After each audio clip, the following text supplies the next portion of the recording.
Time. It is referred to as the most important thing, yet often goes unnoticed. Our time is no longer fully ours.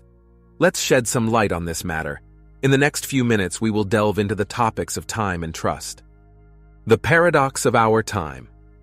The paradox of our time is this. We have tall buildings, but low tolerance, wide highways, but narrow viewpoints. We consume more, but have less. We make more purchases, but experience less joy. We have bigger houses, but smaller families. More convenience, but less time. More education, but less wisdom. More knowledge, but less common sense.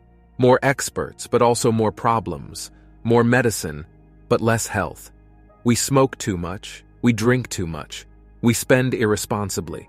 We laugh too little, drive too fast, get angry too quickly, go to bed too late, wake up too tired. We read too little, watch too much TV, pray too seldom. We have multiplied our possessions, but reduced our values.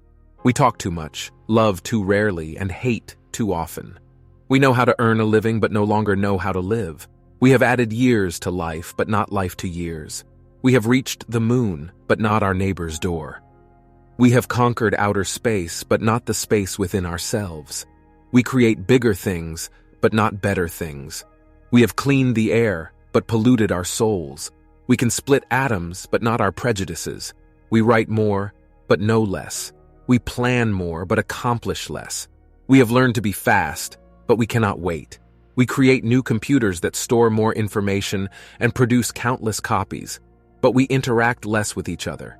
It is the time of fast food and poor digestion, of great men and narrow-minded souls, of easy profits and difficult relationships. It is the time of higher family income and divorces, of beautiful houses and broken homes. It is the time of fast travel, disposable diapers and disposable morals, of one-night relationships and obesity. It is the time of pills that can do everything, excite us, calm us, kill us. It is the time where having something in the shop window is more important than having it in the store, where modern technology can quickly spread a message like this to the whole world, and where people have a choice, to change their lives or to forget this message and its meaning. Remember to give more time to those you love because they will not always be with you.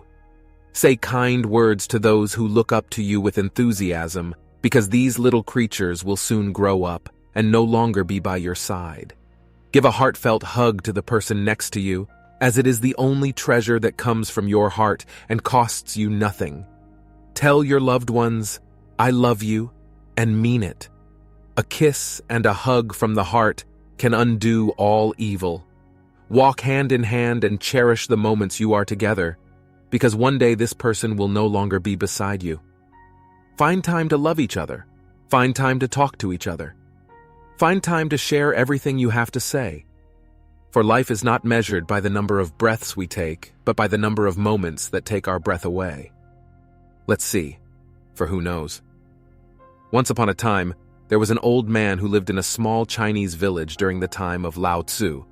The man lived in a small hut on the outskirts of the village with his only son.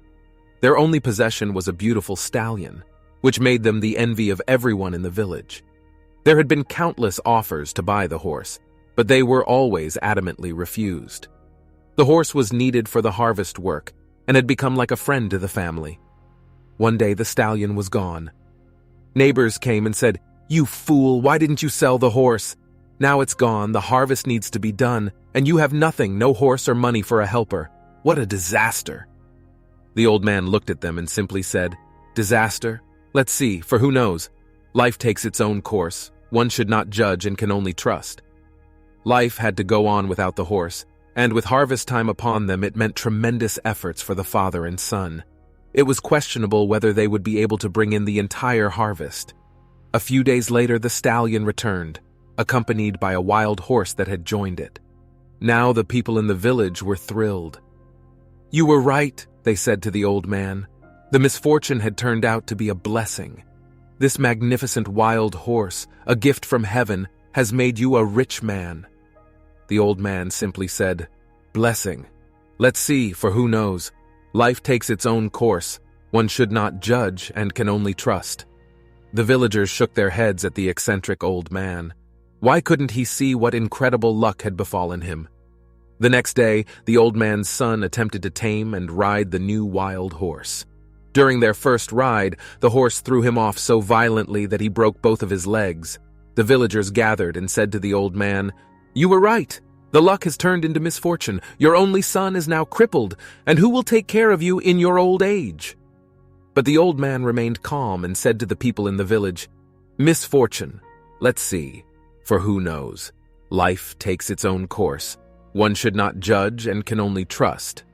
Now it was solely up to the old man to bring in the remaining harvest.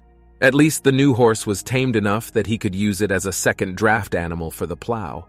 With much sweat and work, even into the darkness, he secured a living for himself and his son. A few weeks later, a war broke out.